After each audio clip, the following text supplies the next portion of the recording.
Inay, antok na antok ako, bungad ni Nestor sa telepono, habang minamasahe ang kanyang sentido na kumikirot. Akmang babangon na siya mula sa kama nang may yamakap sa kanyang likuran. Isang babae. Sinubukan niyang alalahanin kung saan niya ito nakilala, at naalala niya, sa isang kasiyahan sa Tagaytay kung saan ito lumapit sa kanya at nagpakita ng motibo. Isang playboy si Nestor, kaya't hindi niya pinalampas ang pagkakataon.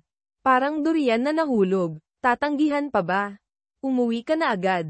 May importante tayong pag-uusapan. Huwag ka nang magdahilan kung ayaw mong sunduin pa kita riyan, mariing sabi ng kanyang ina, na may awtoridad sa boses nito. Susubukan pa sana niyang sumagot, ngunit ibinaba na kaagad nito ang tawag. Ano na naman kaya ang pag-uusapan namin? Kung tungkol na naman sa negosyo, sigurado akong wala akong pagkukulang bilang CEO, mahina niyang Yuzel habang nag-iisip kung ano ang gustong talakayin ng kanyang ina. Babe, dito ka lang. Huwag ka munang umalis, malambing na sabi ng babae. Walang gana niya itong tiningnan. I'm in a hurry. I need to go. Walang emosyon niyang inalis ang kamay ng babae. Tapos na ang init ng kanilang pagsasama, kaya't para na lamang itong estranghera. Ni hindi niya alam kung sino ito at ano ang pangalan nito. Nagmamadali siyang bumaba at sumakay sa kanyang kotse at pinaandar ito. Pagkalipas ng halos kalahating oras, nakarating siya sa mansyon ng kanyang ina sa Alabang.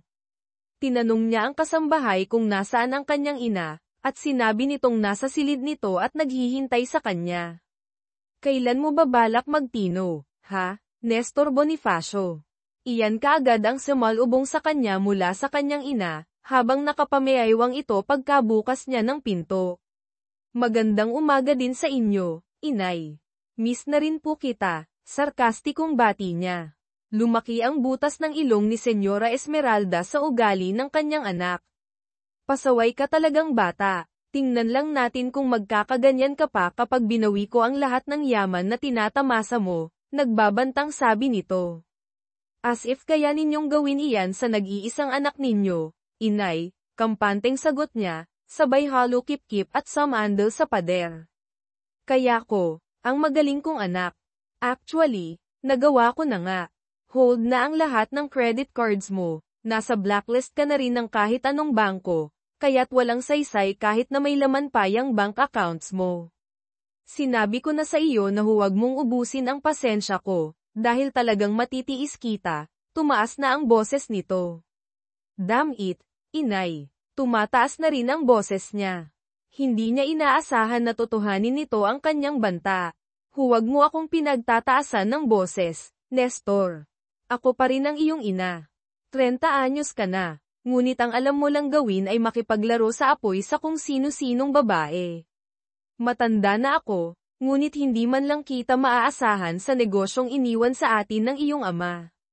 Pumapasok ka ng tanghali, at umaalis ka ng hindi pa tapos ang oras ng trabaho. Sobra kang irresponsible sa posisyong ibinigay ko sa iyo. Anak ka pa man din ng namayapang taon, nakakahiya ang mga pinaggagawa mo. Hindi ka pwedeng maging ehemplo, samantalang CEO ka ng Bonifacio Group of Companies. Ngayon, mamili ka, pakakasalan mo ang babaeng pinili ko, o maghihirap ka. Kukunin ko rin ang lahat ng kotse mo. Tandaan mo, totoo, wala akong aitat-ira sa iyo. Sinagad mo na ako talaga. Nestor Bonifacio, mariing sabi nito. Wala siyang nasabi. Hindi siya makaimik, huminga siya ng malalim. Hindi siya pwedeng makipagtalo, dahil baka sipay na siya ng kanyang ina palabas ng kanilang mansyon. Sa pagkakataong ito, talo siya. Wala siyang ibang magagawa kundi sumunod, para maibalik ang lahat ng luho na kanyang tinatamasa. Fine, panalo na kayo. Hahayaan ko kayong manipulahin ang buhay ko ngayon, ngunit kapag nasunod ko ang gusto ninyo, maging patas kayo sa akin. Hindi lamang basta mag-aasawa, bibigyan mo rin ako ng apo. At kapag nasunod mo ang lahat ng kondisyon ko, malaya mong makukuha ang lahat ng binawi ko, may interest pa. At ang interest na iyon ay ang posisyon ko. Deal. Dalhin mo siya rito, At mismong oras na ibigay ko sa kanya ang apelyido ko, seryosong hamon niya. Ngumisi sa kanya ang kanyang ina bago tumango. Tumalikod siya at lumabas ng silid. Padabog niyang binuga ang hangin pagkalabas niya ng silid ng kanyang ina. Damn it, napakatusaw mo, inay, gigil na sabi niya, sabay sabunot sa kanyang magulong buhok. Napagpasyahan niyang magtungo sa minibar ng kanilang mansyon upang doon ay lunurin ang sarili sa alak. Sa kabilang dako, nagulat si Lyra nang sabihin ng kanyang ama na plano siyang ipakasal sa anak ng kanyang amo, si Senyora Esmeralda, ang sopistikadong ginang na tumulong upang makatapos siya ng kolehiyo sa kursong edukasyon, at sinagot ang examination hanggang sa nakuha niya ang lisensya ng pagiging guro. Okay lang po ba kayo, itay? Ako, ipapakasal ninyo sa playboy na anak ni Senyora Esmeralda. Naiintindihan niyo po ba ang lahat ng pinagsasasabi ninyo? Sorry, itay, ngunit hindi ho. Hindi ho ako makakapayag na basta na lang. Matali sa lalaking iyon. Magiging impyerno ang buhay ko sa piling niya. Kinaiinisan namin ang isa't isa, itay. Nilalaylay niya ako noong mga bata pa kami. Kahit nga po ngayong matatanda na kami. Kapag nakikita niya ako takot na pananalita ang inaabot ko sa kanya, tapos ipapares niyo pa ako doon. Alam niyo naman na masunurin ho ako, pinakikinggan ko kayo, ngunit sa pagkakataong ito hindi ko kayo masusunod. Ayoko po, pasensya na ho, mariing tutol niya. Hinding-hindi siya sasang-ayon, kahit patanggalin ang kanyang ama sa serbisyo nito sa mansyon ng mga Bonifacio. Tapos na siya sa kolehiyo. Lisensyado na siyang guro, kaya't makakaya na niyang tustusan ang pangangailangan nilang mag-ama. Anak, sige na naman. Tumatanda ka na rin namang dalaga. Ano ba naman yung pagbigyan mo ang tatay kahit na isang beses lamang? Ang sabi naman ni Senyora kapag nakita niyang tumano ang anak niya, aasikasuhin niya kaagad ang pagdedebosyon ninyo. Mabait namang bata si Nestor, maloko lang siya minsan. Ano hong minsan kayo dyan? Siraulo ho siya, tay. Simulat sa pool, ganun na siya. Anak, tay, tama na ho. Hindi ho talaga. Ayoko po. Pasensya na ho, mariing tutol niya. Hindi na ba talaga mababago ang isip mo? Iya, tinig iyon ni Senyora Esmeralda na nagmumula sa labas ng pinto ng kanilang bahay. Mabilis niyang nilinggan ang sopistikadong ginang. Alanganin siyang ngumiti. Mukhang mapapasubo siya lalo't sinadya na talaga siya nito. Hindi ho kasi biro ang hinihiling ninyo sa akin, tita, mahina niyang sabi. Dahan-dahan itong lumapit sa kanya, inabot ang palad niya at marahang pinisil, sabay ngiti ng matamis. Subukan mo lamang, iya. Alam ko't naniniwala akong mapapatino mo ang anak kong iyon dahil hindi ka apektado sa kanya. Hindi ka rin nagpapatalo. Pangako na kapag nakita ko ang pagbabago sa kanya habang magkasama kayo, tutulungan kitang itayo ang pangarap mo noon pa man, bigla niyang nilinggan ang ama. Sinimangutan niya ito dahil sinabi nitong lihim niyang pangarap para sa sarili. Nagkamot na lamang ng ulo ang ama niya, sabay iwas ng tingin. Ibinalik niya ang tingin sa ginang. Napipilitan siyang tumango, sige po, pero Tita Esmeralda, kapag may ginawa si Nestor na masama sa akin, hindi ko po maipapangako na maibabalik ko po siya sa inyo ng buo at hindi paralisado. No problem, iya. Thank you so much. Niyakap siya nito sa sobrang galit. Nakahanda na ang lahat, iya. Ready na rin ang wedding gown at tuxedo, maging ang wedding ring ninyo. Po, ganun po Kabiles, namimilog ang mga mata niya nang bahagyang kumalas ito. Natawa ito at nahihiyang tumango. Yes, ganun ko kagustang maging daughter-in-law ka. Iya, sabi nito.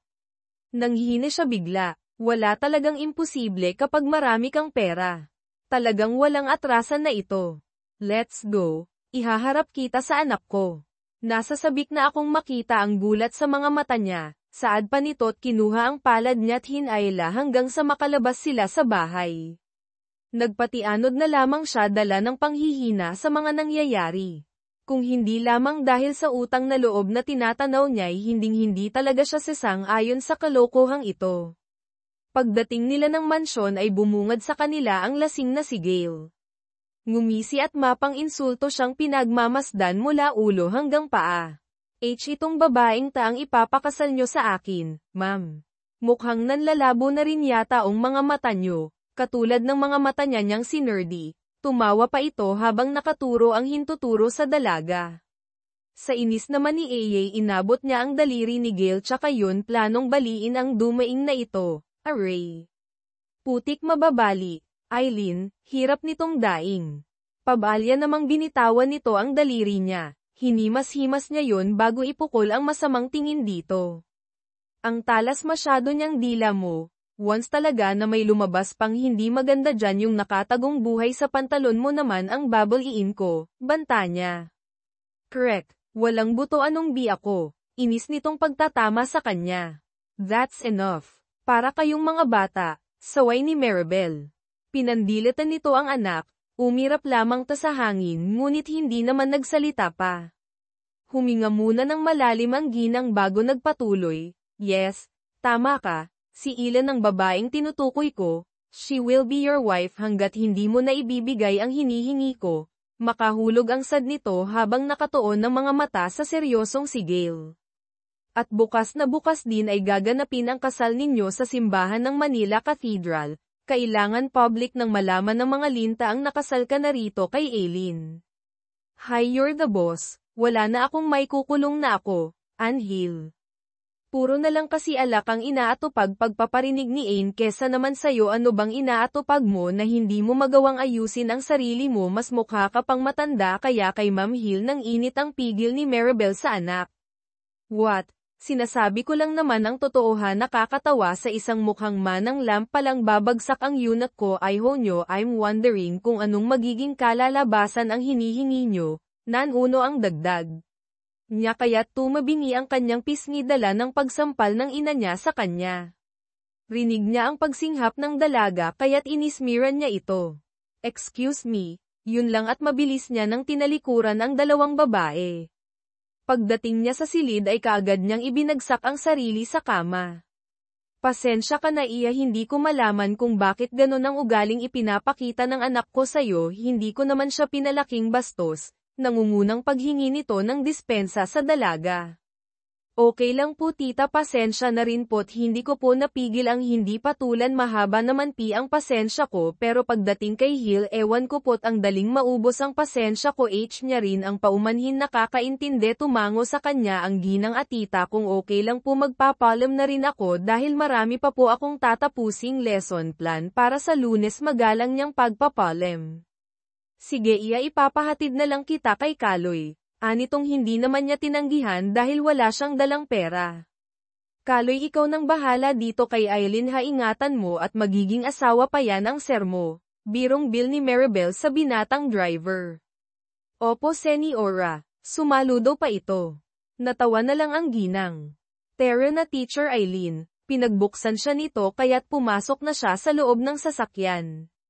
Bye po tita. Kumaway na siya rito ganun din naman ang ginawa nito sa kanya magiging madam ka na rin pala paninimula ni Kaloy habang diretso lamang ong nakatingin sa maling na kalsada malayo-layo na rin sila sa mansyon ng mga Salvatore.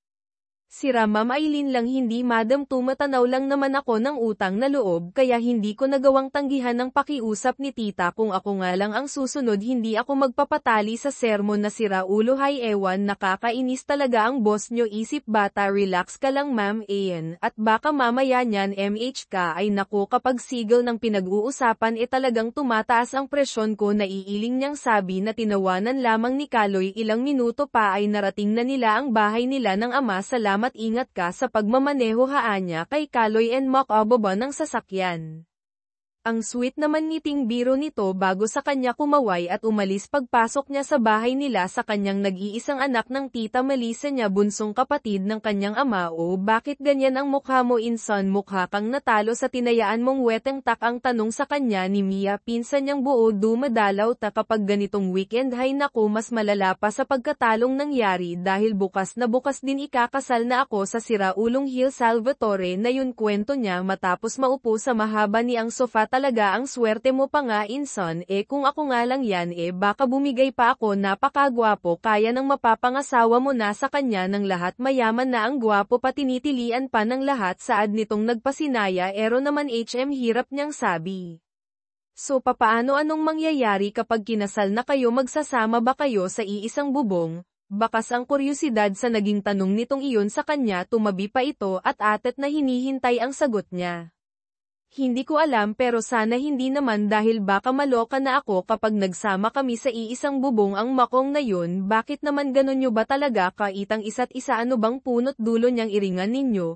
Tanong nito na pabuntong hininga siya bago dito sumagot panay siyang puna sa panlabas kung itsura pinagtatawanan niya rin ako ang worst pinapahiya niya ako noon kaya ganito na lang ang inis ko sa kanya ewan ba matapos yun ay sursur na talaga ako sa kanya hindi ko makita ang kagandahang sinasabi niyo sa kanya nasira pa lalo ang imahe niya sa akin matapos niyang isama sa koleksyon niya ang kaibigan kong mas piniling umalis na lang ng bansa matapos ang masakit na pangyayari mahal nila Lane si Gail ng totoo ngunit ang natanggap niya lang malamig na pakikitungo matapos may mangyari sa kanila grabe din pala ngayon naiintindihan nakita good luck na lang inson sa married life mo with the greatest womanizer of our country basta huwag ka na ang papatalo at hindi naman talaga ako magpapatalo sa kanya ano siya sineswerte kung hahayaan ko lang siyang laylatin ako makikipag-bardagol ulan ako sa kanya at never ako magpapatalo sa lalaking walang bayagwaw natatawang tura ni Mia kumain na nga lang tayo dinalhan kita ng ulam dahil alam kong hindi ka pa nanananghalian hay salamat kanina pa ang nag-aalboroto onong tiyan ko sabay silang tumayo at nagtungo na sa komedor at doon ay kinain nila ang adobong pusit na dala ni Mia matapos nilang kumain ay pinagtulungan nila ang paggawa ng kanilang lesson plan kagaya kasi ni Ale ay isa ring guro ang pinsan niyang nagtuturo rin sa pampublikong paaralan kung saan sila naatasang magbigay kaalaman sa mga kabataang nasa elementarya. Ang dali ng trabaho kapag may katsismisan. O siya, mauna na muna ako, inson at gumagabi na rin. If ako man ang bridesmaids mo, ay tawagan mo lang ako at ora mismo, pupunta ako. Oh, sige, tatawagan na lang kita. Mag-iingat ka sa biyahe mo. Oo, ikaw din, ingat sa asawa mo, baka papakin ka. Sira, umalis ka na nga, naiiling niyang pagtataboy rito. Natatawa naman si Mia na umangkas na sa scooter. Kapag Kwan ay umalis na rin. Hinatid niya ng tingin si Mia bago siya bumalik sa loob. Matuling natapos ang maghapon, gabi na rin at di nadalaw na siya ng antok kaya't minabuti niyang matulog. Kinaumagahan ay maaga na siyang gumiyak. Sinundo siya ni Kaloy dahil hindi na nagawang umuwi ng kanyang ama. Pagdating niya sa mansyon ay sinabi ni Maribel na siya na ang bahala sa magiging bridesmaid kaya tinawagan niya kaagad ang pinsan.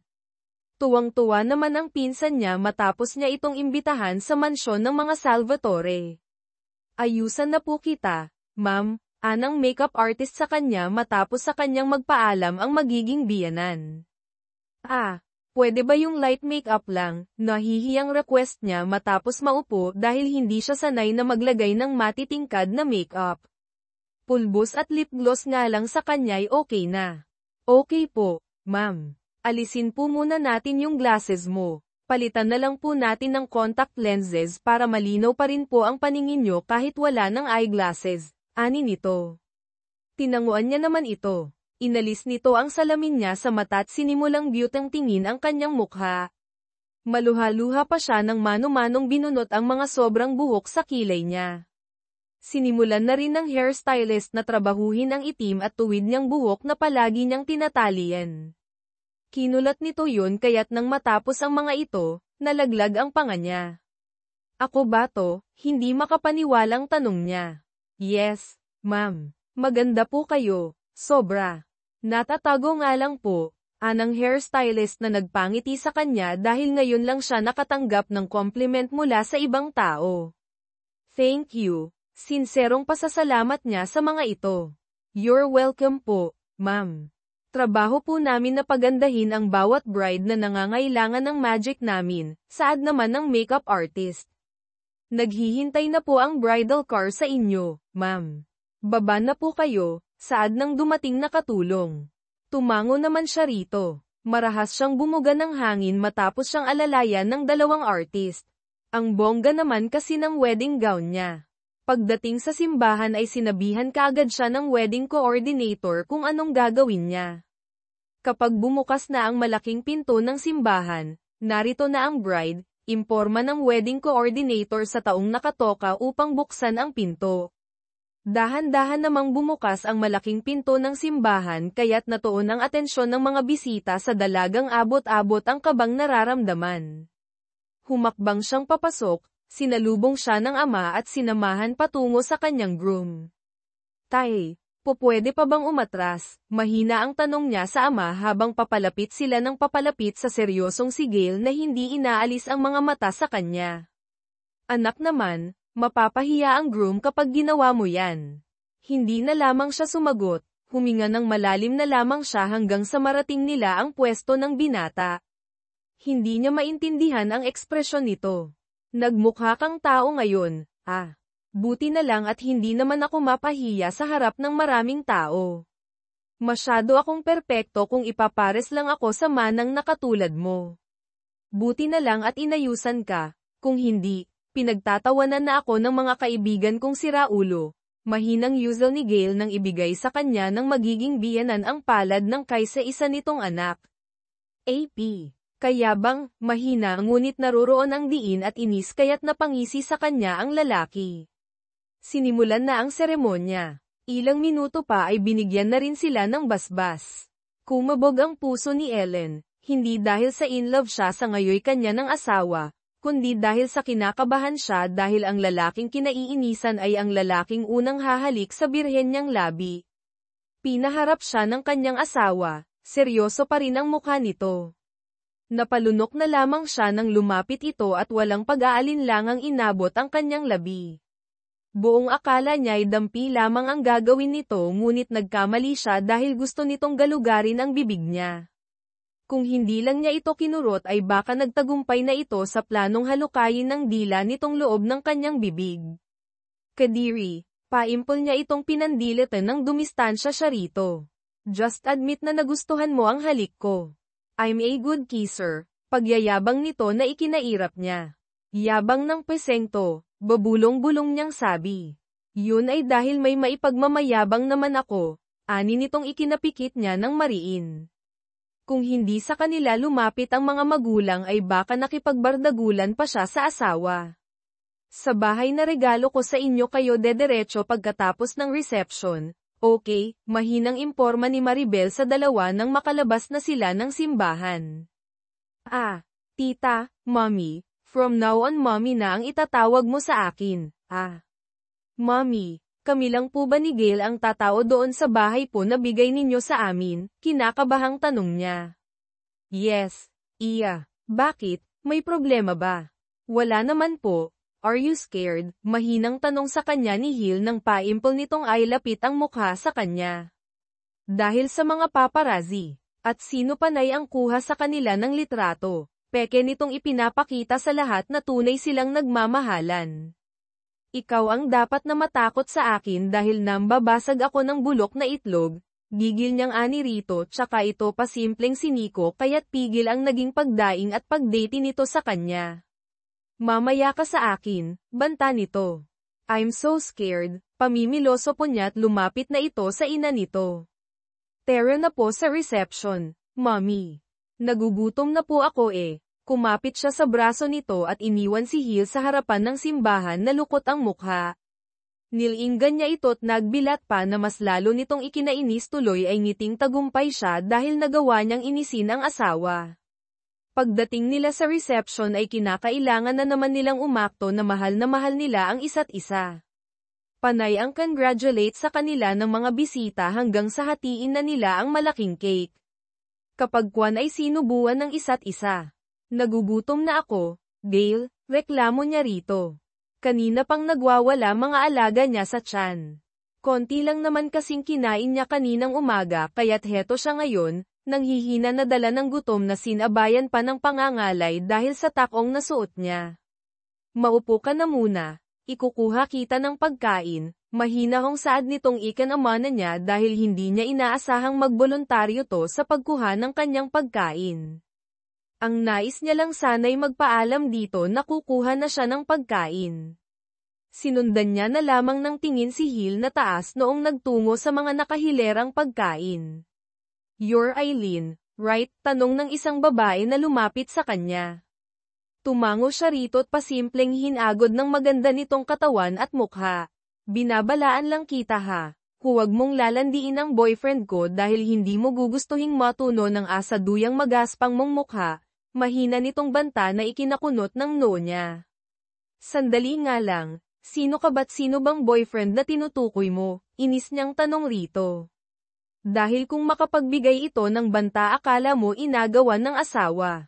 Your husband is mine. Kung hindi lang dahil sa pamba-blackmail sa kanya ng mommy niya, hindi ka naman niya pakakasalan and I'm warning you, don't you even dare na agawin sa akin ang trono.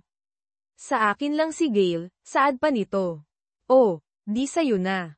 Kahit iuwi mo pa nga, wala akong paki. Pwede ba, miss, umalis ka na't baka maiskandalo ka pa. War freak din kasi ako pag tinotopak, lalo na kapag gutom, baka makain pa kita." Taklisan niyang sabi na ikinagalit nito. Tahimik lang itong umalis nang matuon ang atensyon sa kanila ng mga tao. Maya-maya pa ay dumating na si Hill na may dalang pagkain niya. "Di mo ba alam kung paano sabihin ang word na thank you?" Salubong ang makakapal na kilay ni Hill nang simulan niyang lantakan ang pagkain kinuha nito. "Hindi naman kita inutusang ikuha ako ng pagkain, hay nako. Manahimik ka na nga lang dyan, kita mong kumakain ng tao, manggiistorbo ka pa. Doon ka nga sa far away. O kaya naman doon ka na lang sa babaeng obses sa'yo, kaloka." "Pagbantaan ba naman ako?" Naiiling niyang sabi na mas lalong ikinasalubong ng kilay ni Gale. Ngunit wala namang naging tugon, tahimik na lamang nitong pinagmamasdan ang paligid hanggang sa makuha ng pamilyar na babae ang atensyon niya. Monique, mahina niyang usual nang makilala ang babaeng hindi makalimutan ang isang gabing pinagsaluhan nila sa Paris nang minsan siyang mag-attend ng event doon. Matapos kumain ay nagpaalam na rin sila sa kanilang mga magulang maging sa mga bisita. Papalubog na rin ang araw nang marating nila ang magiging tahanan nila hanggat meron pang bisa ang kanilang kasal. Kumpleto na ang lahat ng kakailanganin nila doon. "Sa akin ang master's bedroom, bahala ka nang mamili kung aling kwarto ka mananatili," ani Hill nang simulan na nitong maglakad pataas ng hagdan. "Gale," tawag niya rito kaya't napahinto ito. Nilinggan siya nito't seryosong naghintay sa sasabihin niya. "Hindi kita pakikialaman sa mga desisyon at plano mo, ma'am, babae ka rin hanggat gusto mo. Ngunit sana huwag mong dadalhin dito bilang respeto sa kasal na natin na pareho nating hindi ginusto. Magagawa mo pa rin ang lahat ng dati mong ginagawa, walang mababago. Sinasabi ko to dahil gusto kong maging klaro tayo sa isa't isa, wala sanang pakialamanan." Mahabang salaysay niyang bagot lamang nitong tinanguan bago ipagpatuloy ang pag-aakyat nito patungo sa inookupahan nitong silid. Napabuga siya ng hangin nang mawala sa paningin ang asawa. Pagod ang katawan maging ang isipan niya kaya't minabuti niya na ring umakyat sa guest room na napili niyang pumasok. Katabi lamang yun ang master's bedroom. Pagpasok sa silid ay kaagad niyang hinubad ang damit pangkasal tsaka pumasok ng banyo at doon ay ibinabad ang katawan sa maligamgam na tubig.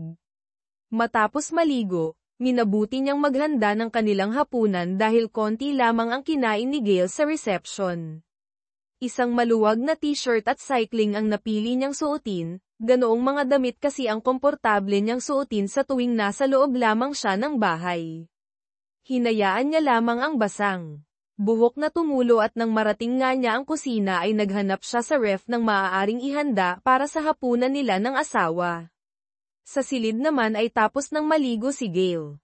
Plano niya na sanang harapin ang laptop nang manuot sa ilong niya ang mabangong aroma ng adobo na isa sa mga paborito niya. Nakalimutan niyang isarado ang pinto ng kanyang silid kaya't malayang pumapasok ang mabangong aroma ng niluluto ni Ellen sa ibaba. Ramdam niya na ang gutom kaya't minabuti niya nang bumaba. Walang makakaistorbo sa kanya dahil sinadya niyang eye-off ang cellphone. Pagbaba niya, sumalubong sa kanyang nakatalikod na asawa. Kusang bumaba ang mga mata niya sa mapuputi nitong hita. Abala to sa pagsasali ng ulam kaya't hindi nito napansin ang presensya niya. Nilinis niyang bigla ang lalamunan nang maglaro sa isipan ng kahubere ng asawa. Ipinilig niya yun tsaka sinikap na huwag lingunin at baka mabasag nito ang 2 bola na nakatago sa loob ng kanyang trouser shorts. Bakit ba ako nag-aalangan gayong anak ang kailangan upang mabawi ang lahat ng kinuha sa akin ni ma'am? Ang kanyang isip. Hindi ko ugaling mamilit kontra ng isang bahagi ng isipan niya. Oh, nandyan ka na pala, maupo ka na't nang makakain na tayo. Mahina hong alok sa kanya ni Ellen nang mapansin na siya nito. Nga pala, pagkatapos nating kumain, hugasan mo ang mga pinggan. What? No, hindi ako katulong rito, mariing tanggi ni Gail. Humalukip-kip naman sa kanya ang asawa. Hoy, Mr. Salvatore. Ipapaalala ko lang sa'yo na wala tayong kasamang katulong dito. Kailangan meron tayong kanya-kanyang gawain dito sa bahay. Aba, hindi naman maaaring sa akin lang lahat ng trabaho. Sineswerte ka naman kung ganun.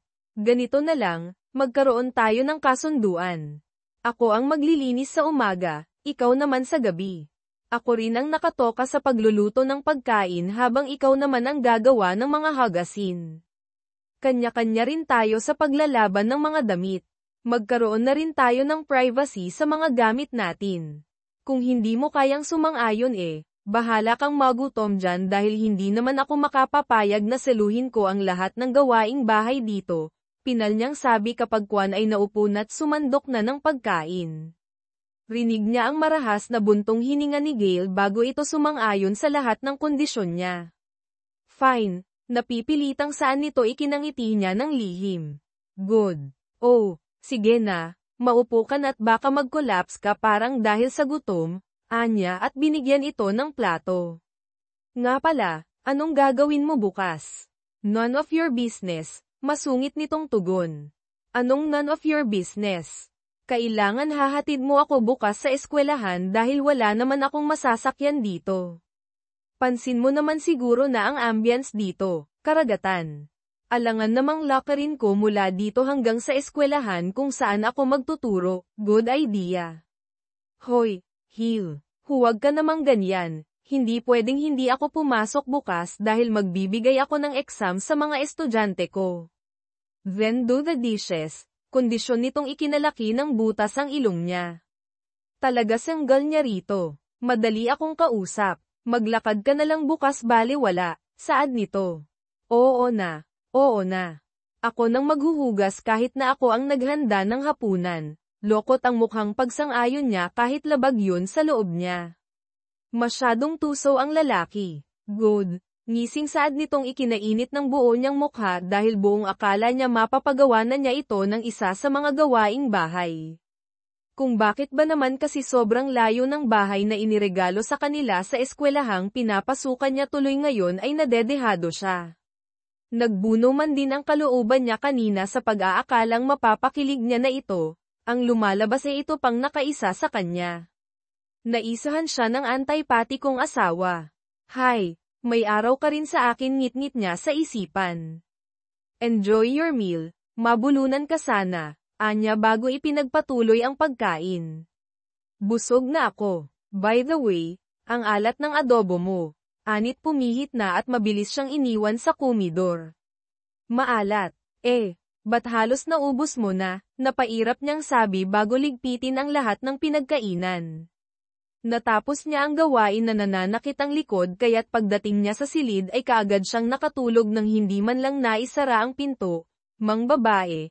Naiiling na wika ni Hill nang sa paglabas na daanan ng silid ni Eli na nakabukas. Iinom lang sana siya ng tubig. Minabuti niyang pumasok sa loob ng malagyan ng kumot ang asawa dahil lalamigin ito lalo't malakas ang inilalabas na hangin ng aircon. Maingat niyang kinumutan ng asawa bago tuluyang lumabas at baka hindi siya makapagpigil lalo't lumantad sa kanya ang mapuputi nitong hita. Bumakat din ang mayayamang buhok nito. Hindi niya sukat akalaing meron pala itong itinatagong ganda. Dang it, kailangan ko siyang mabuntis. Pero bakit nag-aalangan akong pakialaman siya ho, Eileen? Ano bang kapangyarihang meron ka't hindi kita mag-alaw? Naiinis niyang ani sa sarili. At dahil hindi niya ito mag-alaw sa ngayon ay iba na lamang ang paglalabasan niya ng init. Bumalik siya sa kwarto at doon ay kinuha niya ang susi ng kanyang sasakyan. Diretso siya sa unit ni Monica, ang babaeng kahit kailanman hindi tumanggi na paligayahin siya.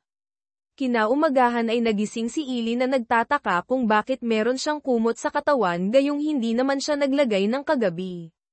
Posible kayang pumasok siya rito at kinumutan ako, tanong niya sa isipan ay ewan kibit balikat niyang sabi bago bumangon.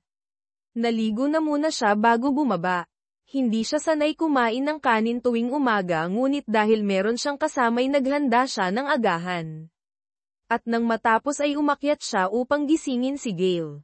Ngunit halos mapaus na siya sa kakatawag sa pangalan nito'y hindi siya nito pinagbubuksan. Hoy, mister, maliliit na ako, bumangon ka na Ryan, palatak niya habang kinakalampag ang pinto ng silid nito. Hoy, ano ba, naiinis niyang sinipa ang pinto bago hanapin sa side table ang susi ng silid nito. At nang makuha, binuksan niya iyon. Lintik, nasan na baong makong na yun? Huwag niyang sabihin na sinadya niyang umalis para lang hindi ako makapasok ngayon ha, frustrated niyang sabi. Dali-dali niyang iniwan ang silid ni Gail upang kunin ang cellphone. Tinawagan niya ang numero nito ngunit unattended. Sinubukan niya ring tawagan ng pinsang si Mia ngunit hindi naman ta sumasagot kaya't no choice siya kung hindi tawagan ang kaibigang guro na si Aldwin. Ha, Aldwin, nasan pa lang ka na ba? Nahihiya niyang tanong nang sagutin ito ang tawag niya. On the way na. Bakit? Magpapasundo ka ba? Kung pwede sana, nahihiyang sagot niya. Oo naman. Nasan ka ba? Send me your address at mas ando kita. Mabait nitong sabi kaya't agad niyang pinasa ditong lokasyon. Ilang minuto pa'y dumating na rin si Aldwin. Iniligpit niya muna ang agahang hinanda bago lumabas. At sa paglabas niya ay siya namang pagdating ng magaling niyang asawa. Nakabukas pa ang 2 butones ng polo nito habang ang buhok ay magulo. Galit niya itong tinignan habang humahakbang siya palapit sa nakaparadang sasakyan ng kapwa guro at kaibigan si Aldwin.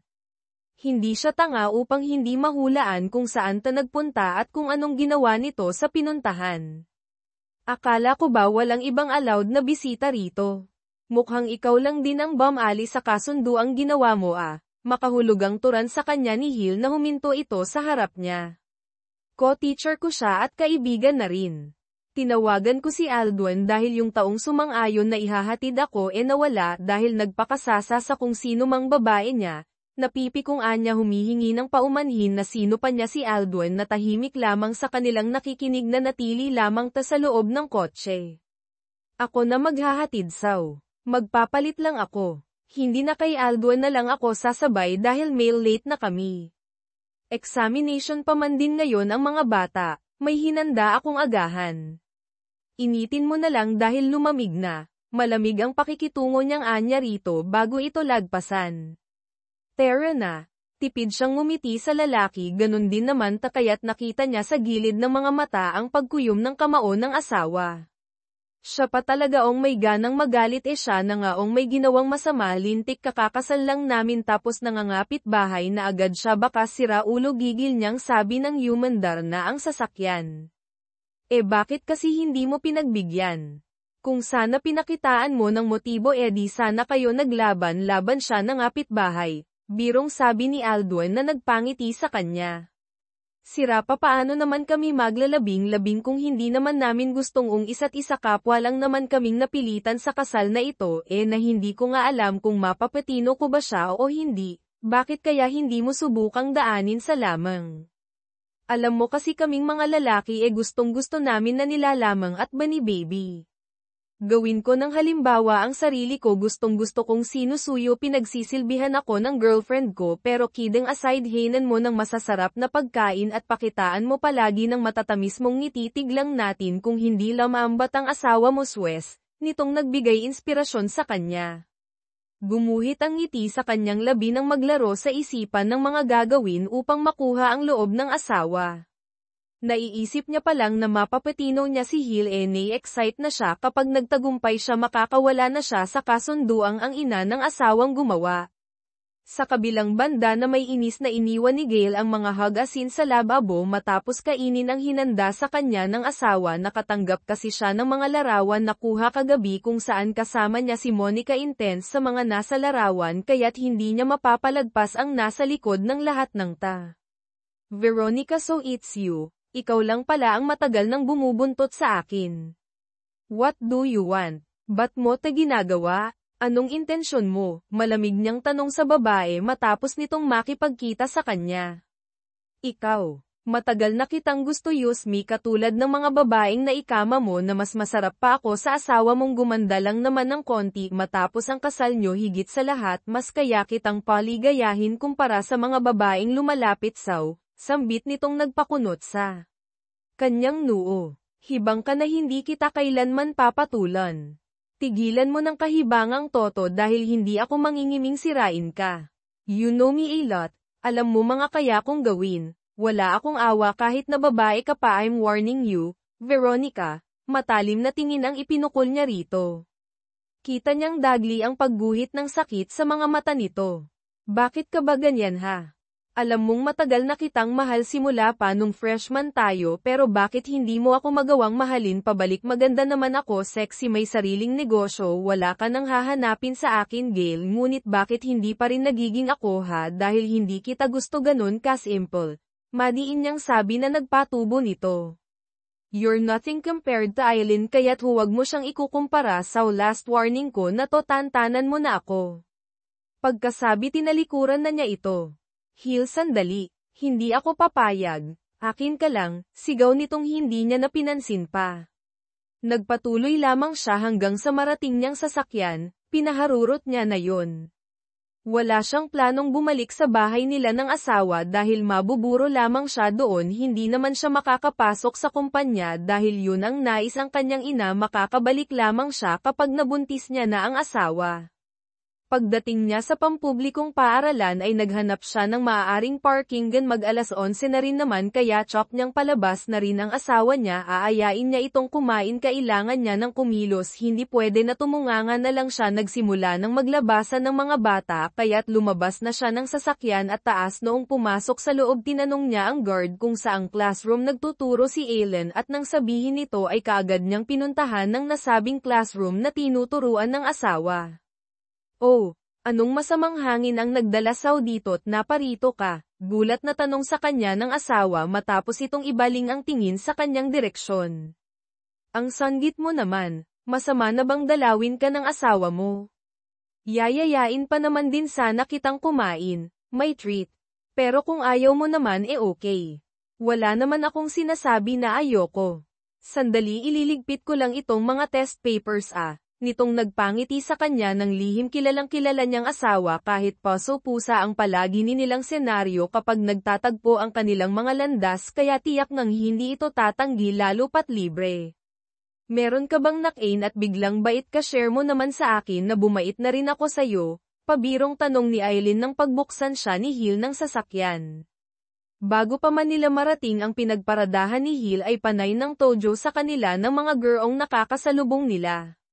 Half-day lamang ang magiging pasok ngayon ni ELN. Sinabihan na kasi siya ng principal na mag-leave siya ng 1 buwan dahil katatapos lang ng kasal nila ng asawa. Nakausap pala ni Maribel ang principal kaya't wala na siyang magagawa.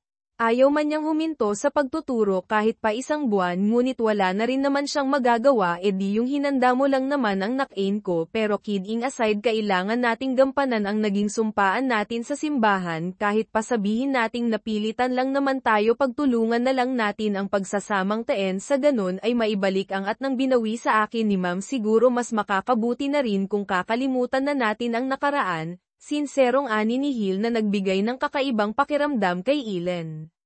What do you think? Dagdag nito.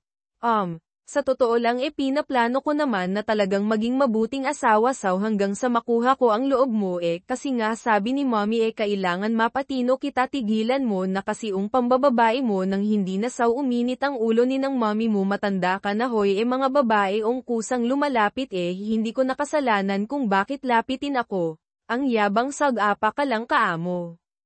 No, I'm not. Ine-enjoy ko lang naman ang buhay tsaka sayang naman ang egg cells ko kung naiimbak lang enjoy lang sayong makasakit ng damdamin ng mga babaeng nahuhulog sa yuhay nakakadismayang ganyang mga mindset niyong mga lalaki hindi ka man lang ba natatakot na baka isang araw malalaman mo na meron ka ng sakit ng dahil sa dami ng babaeng nakakasama mo. Maingat ako no amusing condoms, depensa nito sa sarili. Leche kahaewan ang hirap maging mabait saw. Napipi kung saan niyang ikinatawa ito ng bahagya na pahirap na lamang siya sira ulo mahina niyang sabi na hindi naman nakaligtas sa pandinig ng katabi. Akala ko ba kuhanin mo na ang loob ko bakit parang sura ka na naman ngayon papaano naman kasi proud ka pa dyan sa mga pinaggagawa mo giit niya. Okay from now on iiwasan ko na sila basta bapunan mo lahat ng pangangailangan ko ngisingan nito na nagpatayo ng balahibo niya. Hay naku Hil Salvatore, tigil-tigilan mo nga ako kinikilabutan ako saw hindi kita type, the feeling is mutual lang pala, natatawang saad nitong Iken Simon got niya. Diyan na lang tayo kumain. Turo nito sa isang Filipino cuisine tumango na lamang si Alin naghanap lamang sila na maaaring parkingan at makapag-park ng sasakyan ay sabay na silang pumasok sa loob. Ano pong order nyo sir? Malagkit ang tingin ng waitress kay Gail nang lumapit ito't kunin ang order nila. Pinakulo ang higad. Meron kayo? Molditang tanong ni Ilan sa babae. I'm sorry. Ano po ulit yun ma'am ay bingi at upagin mo kasi ang trabaho mo miss huwag puro pagpapakyot isang roasted chicken nga't 2 kanin plus extra rice 2 rin samahan mo na rin ang soup yun lang naman sige na ibigay mo na sa chef ang order namin and may save agad gutom na ako at nagiging dragon na naman ako kapag ganitong kumakalam ng tiyan ko pumapatol ako sa mga ahas at higad. Takal sang saad niyang ikinayamot kabangiting tanong ni Hil nang moalan sa kanilang paningin ang babaeng serbidora na ang kainang napili nila. Hindi kailanman nainis lang ako kasi hindi naayos ng babae yun ang trabaho niya para lang akong hangin kita naman niyang may kasama ka lalandiin ka pa walang delikadesa. Naiiling niyang sabi na nagpangiti namang lalo kay Gail. Cute ka pala kapag nagseselos lumalaki yung butas ng ilong mo selos mo ang mukha mo ginagampanan ko lang ang papel ko bilang asawa mo gawin mo rin sana yung saw nang hindi naman ako nagmumukhang bulag-bulagan asawa tsaka po pwede ba pakiusap lang kapag kasama mo ako iwasan mo sila nakakainsulto kasi noted wifey, nakangiting sagot nitong ikinairita. Nagagawa pa rin nung ngiti-ngiti siya dumating na rin ang pagkain hindi na nagtangkang sulay pa ng waitress si Gail. Mauubos mo ba ang lahat ng yan? Tanong nito sa kanya hita lamang kasi ang ibinigay niya rito abay syempre gutom na gutom kaya ako kung alam mo lang nagkape lang kasi ako kanina umaga. Sige na kumain ka na ran tama na yan saw babawi na lang ako mamayang hapunan ipagluluto kita ng masarapan at nilanta ka ng pagkaing nakain ang liit-liit ng katawan mo pero yung imbakan mo grabe na mamanghang bulalas ni Hil nang walang kahirap-hirap na naubos ng asawang in-order nitong pagkain nagutom nga kasi ako sige na magbayad ka na nang makauwi na tayo. Utos niya kapag kwatinang ang tinga sa ngipin kita niya ang pagngiwi ng kaharap ngunit hindi na niya ito pinansin pa. Tinawag ni Hil ang waitress at hiningi dito ang bill nang matapos magbayad ay umalis na rin sila doon. May gusto ka pa bang puntahan okay lang kung magre-request ka ng lugar hawak natin ang oras natin ngayon I know katulad ko on leave ka rin kaya sulitin na lang natin, wika nito habang diretso lamang ang tingin sa kalsada. Kasalukuyan na nilang binabaybay ang dapauwi. Actually wala pero meron akong gustong-gusto na gawin noon pa. Sagot niya nagkikislapan pa ang kanyang mga mata habang inaalala ang noon pang pangarap na gawin. Simula kasi nang maging guro siya, wala na siyang oras na i-enjoy ang pagiging dalaga. Hindi niya nagawa ang mga isinulat sa bucket list dahil sub-sub siya sa pag-aaral at nang matapos naman ay nagpursiging makuha ang lisensya ng pagiging guro. Name it, kahit ano pa yan, paghahamon ni Hil habang nakaukit sa labi nito ang masayang ngiti. Skydiving, mabilis niyang sagot. Sure ka ba? Baka naman mahimatay ka kapag tumalon na tayo, nangingiting paninigurado nito. I'm not afraid of heights, ang ikinakatakot ko lang ay ang tumanda ng mag-isa. Wow, ang tapang pero hindi ka naman tatanda ng mag-isa dahil meron ka ng asawa. Asawa na hindi ko sigurado kung tatagal ba. Sa feeling ko, alam naman natin parehas na kapag nawala ng bisyo mo sa babae magdi-divorce na tayo. Hindi to lifetime, panandalian lang to. Mahina ang boses niyang sabi na nagpabuntong hininga sa kanyang katabi. Bakit mo ba kasi pinangungunahan na hindi ko nga naiisip ang mga iyan? Samantalang ikaw, huwag ka kasing advance. Di ba sabi mo I enjoy natin? Don't think about negative things that I'm sure it won't happen as long as you trust me. Seryosong saad nitong nagpatahimik sa kanya. Ewan ba ngunit naapektuhan siya sa sinabi nito. Tila ba hinaplos ang puso niya. Hindi niya akalaing meron pala itong ganitong pag-uugali na ngayon niya lang nakita. Masyado kasing masama ang tingin niya rito kaya't gulat siya sa ipinapakita nitong concern at positivity sa kanya. Kapag ba nagtiwala ako, maipapangako mo ba na hindi masisira ang tiwala ko sa'yo? Mahinang tanong niya. I promise basta buo kang maniniwala sa akin. O sige, pangako. Maniniwala ako sa iyo ng buo. Good. Terran at mag-skydiving, kinindatan siya nito bago dagdagan ang bilis ng sasakyan. Kapit ng mahigpit, saad nitong mabilis niyang sinunod. Magtitiwala siya rito kaya't imbes na kabahan at magreklamo sa bilis nito'y humawak siya sa braso nito kasabay ng pagpikit niya sa kanyang mga mata. Gumuhit naman ng masayang ngiti sa labi ni Gale. Hindi niya maipaliwanag kung bakit sobrang saya niya ngayong kasama ang asawa. Nang sabihin nitong magtitiwala na ito sa kanya ng buo ay bigla niyang ipinangako sa sarili na iingatan nito at hindi kailanman sasaktan. Hinding-hindi niya sisirain ang tiwala ng asawa. Thank you for trusting me, nerdy, turan niya sa isipan. 1 oras din ang inabot bago nila narating ang lokasyon kung saan ginagawa ang skydiving. Ilan lamang ang naruroon kaya't madali lamang sa kanila ang maisakatuparan ang nooy gusto. Ready ka na ba? Pwede ka pang umatras? Malakas na tanong ni Gale sa asawa. Kasalukuyan na silang nasa chopper at hinihintay na lamang ang pagbibilang ng makakasama nila sa pagtalon. Ready. Ikaw. Baka naman maihi ka sa salawal mo kapag tumalon na tayo. I'm not afraid of heights, mas takot akong mawala ka. Tara na. Kuya, tumalon na tayo dahil excited na ang asawa ko. Anit niyakap mula sa likod ang pinamumukhaan ang asawa. Nagbilang ng hanggang 3 ang professional skydiver na makakasama nila bago sila tuluyang tumalon. Wow! Ang sarap sa pakiramdam.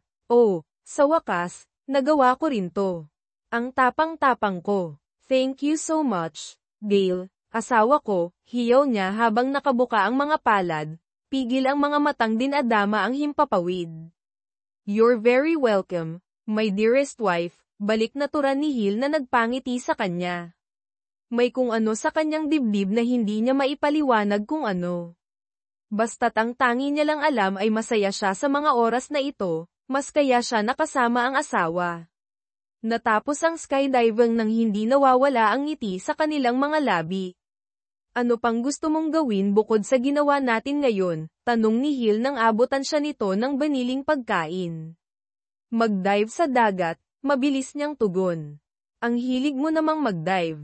Pwede mo rin ba akong sisirin? Birong tanong sa kanya ni Gale kaya't ang nginunguya ay bumara sa kanyang lalamunan. Mabilis naman siya nitong inabutan ng tubig. Hinay-hinay lang naman, di naman kita aagawan ng pagkain. Natatawang hinagod-hagod nito ang kanyang likod. Sira ulo ka naman kasi, pinalo niya ito sa braso matapos uminom ng tubig. Nagbibiro lang naman ako, masyado ka kasing seryoso, ha? Nitong ikinatalo mo bang halikan kita kaya mong inunguso yan? Hirit na naman ito. Ewan ko sa hirapan niya ito. Bago ubusin ang kinakaing burger. Uwi na tayo. Pag-aaya niya na mabilis namang sinang-ayunan ni Gale.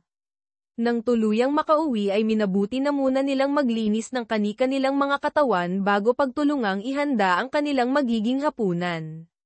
Sure ka ba talaga na natutulungan mo na ako? Kaya ko naman ito ng mag-isa, maupo ka na lang. Sure ka ba? Baka hindi ka makapag-focus kapag tinitingnan lang kita.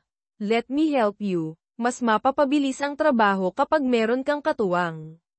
So anong gagawin ko? O sige na nga, mag-ayat ka na ng mga sangkap, balatan mo na rin yang patatas at carrots dahil magkakaldareta ako. Yes, ma'am, sumaludo pa ito kaya't hindi niya mapigil ang hindi mapangiti. Pumihit na siya patungo sa freezer upang kunin ang karne.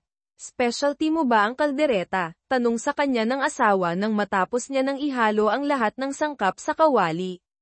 Dama niya pang hininga nitong tumatama sa kanyang leeg dahil nasa likod niya lamang to. Lihim niyang nalunok ang laway nang ipulupot nitong kamay sa manipis niyang bewang. Napasinghap rin siya nang ay patong nito ang baba sa kanyang balikat. Pwede bang dito na muna ako? Ang payapa kasi ngayong nakayakap ako sa'yo, halos pabulong na nitong sabi. Manatili tayong ganito kahit na ilang minuto lang, nakikiusap. Ang himig nito na hindi niya magawang tanggihan. Magkwento ka, please, dagdag pa nito. Anong kwento ba? Mariin niyang naipikit ang kanyang mga mata matapos mautol. Just tell me about yourself, lahat-lahat. Makikinig ako, paus nitong sabi. Okay mahilig akong mag-adventure, gustong-gusto ko rin ang gawain sa kusina lalo na ang pagluluto. Pangarap kong magkaroon ng sariling resto, at naputol ang iba niya pang sasabihin ng magtanong. Ano bang gusto mo sa isang lalaki? Natatanga niyang tanong. Sagutin mo na lang, nakasimangot nitong sabi. Hininaan niya muna ang apoy bago simulang sabihin ang mga gusto niya sa isang lalaki. Gusto ko yung lalaking naglalaan ng oras para sa babaeng mahal niya, lalaking may respeto sa kanilang partner, lalaking dadamayan ka sa hirap at sarap, lalaking mag-i-effort at ipaparamdam sa iyo na ikaw ang pinaka-espesyal. Hindi ka pala materialistic, effort and time lang sapat na sa'yo, saad nito. Tama ka, ang mga material na bagay kasi maaaring masira o kaya naman mawala pero ang memories niyong dalawa mananatili sa'yo yun. Hindi mo basta-bastang makakalimutan dahil hindi naman nakakalimot ang puso.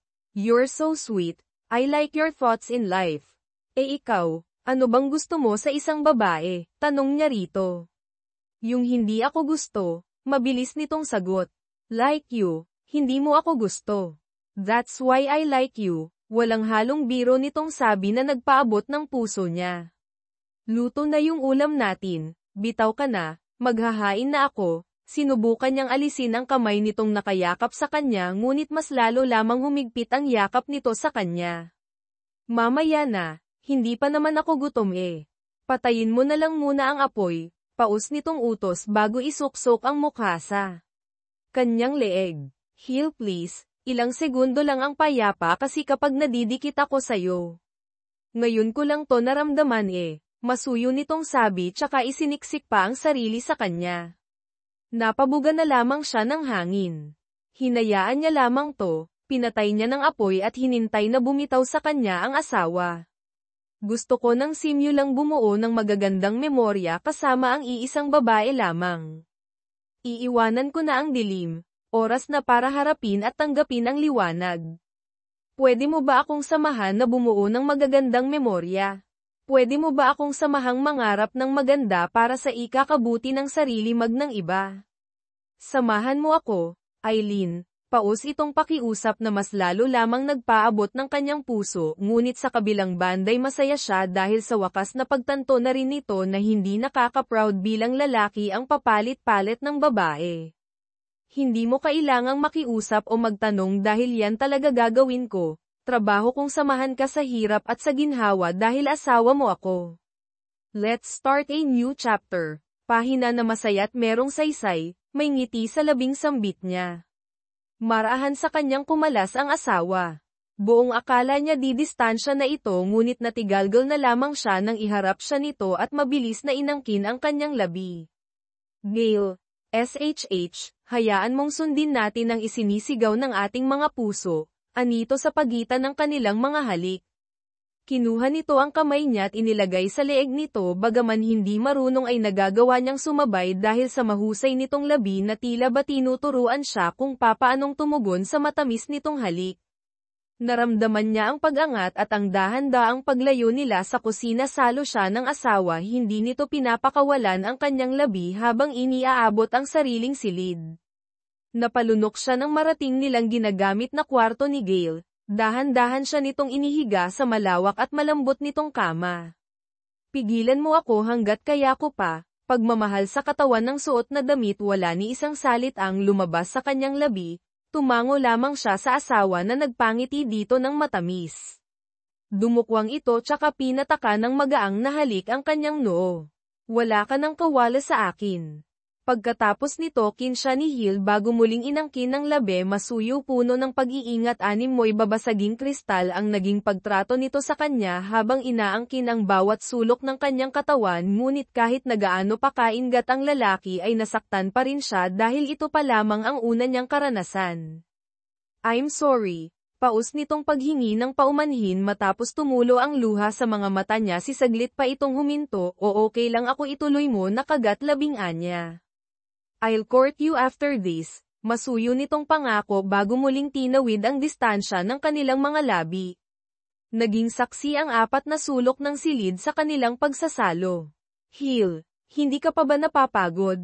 Gutom na ako. Nanghihinang reklamo ni Alan malalim ng gabi, ngunit ang asawa niya wala pa ring pagod sa pag-aararo. Last na lang talaga, wife. Nakaka-addict ka kasi. Matamis ang ngiting saad nito hanggang sa angkinan itong muli ang puso't kaluluwa niya sa panglimang pagkakataon.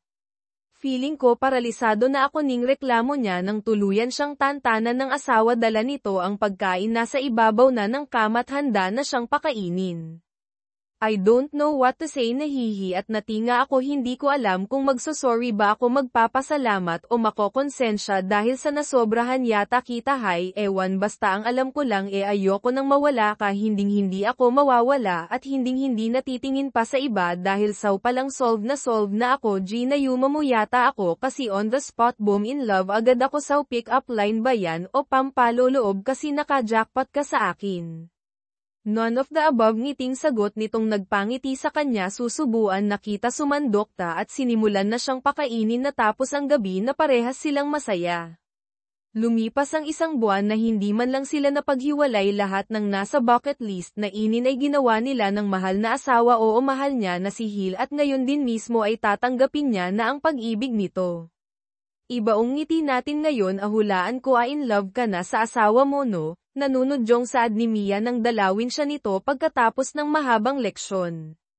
Inayos niya ang mga gamit dahil maya-maya lamang ay darating na ang asawa upang sunduin siya.